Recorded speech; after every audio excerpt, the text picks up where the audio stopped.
newly acquired Houston Rockets player Chris Paul had a message of resistance to offer after his opening game of the NBA season yesterday. After the game, a Sports Illustrated reporter posted a picture of Paul with a shirt appearing to offer commentary on the controversy over sports figures speaking out about racial inequality. Now listen, if you just come out and say that there is concerned players, whether it's football or basketball or hockey or whatever national game it is, about racial inequality, and they're speaking out about it, that's not so bad, right? It doesn't sound so bad. His T-shirt says, respect existence or expect resistance. So respect our existence or expect resistance. And again, to me, it's an oxymoron. You're on the court. You're on the playing field. You are an African American. You're making millions of dollars to play ball. Your existence is there. Not everybody in America, and I hate to say this might be a Fox News alert or a For the People alert. Let's just call it out here. Results do vary. You can go to the finest universities. Some people don't get a job.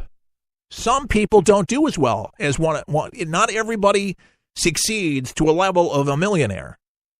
But sports figures do. Now, I'm not saying that they get paid for nothing because they have to play, they have to perform. But what in the world do you come to a basketball game? If I'm watching ESPN, I want the sports scores. I want the stats. I want to know why my player didn't perform. Why he didn't show up? Is he still sick? Is he having surgery? What's going on? I don't want to hear about politics. I don't want to hear about veterans that feel slighted. I don't need this. Respect our existence. I already respect your existence. I'm watching you play ball, and I want you to play basketball. Stop this stuff. This is more of the race baiting. It's sucking people in to division.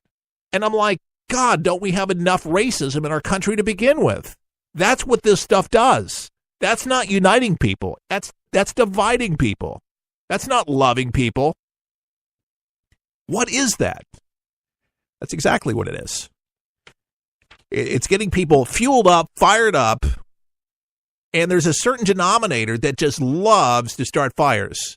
Loves to just literally, metaphorically, but literally likes to destroy property, loves to break into stores, likes to loot, likes fights going on. They don't want peace. I'll never forget. There's a chapter, if you will, of Black Lives Matter here in Tampa. And I really just wanted to hear from them of what their cause was. I really didn't understand it. I could see what they were doing, but I wanted to know. This was a year and a half, 2 years ago. They didn't want anything to do with the show. They didn't want to come on, didn't want to explain themselves. They said, watch what we're going to do. We're not here to make peace. That's what I was told. Yeah, we're not here to make peace. And that's what a lot of them seriously believe, that they're here to make the biggest spectacle possible. This is not helpful. This is not helping. This is not mending fences at all. And so let him be outspoken. Let him exercise his First Amendment, and that's great. I just want you to play ball. I paid for the ticket. I came to the game. I don't need to see more of this crap in the face.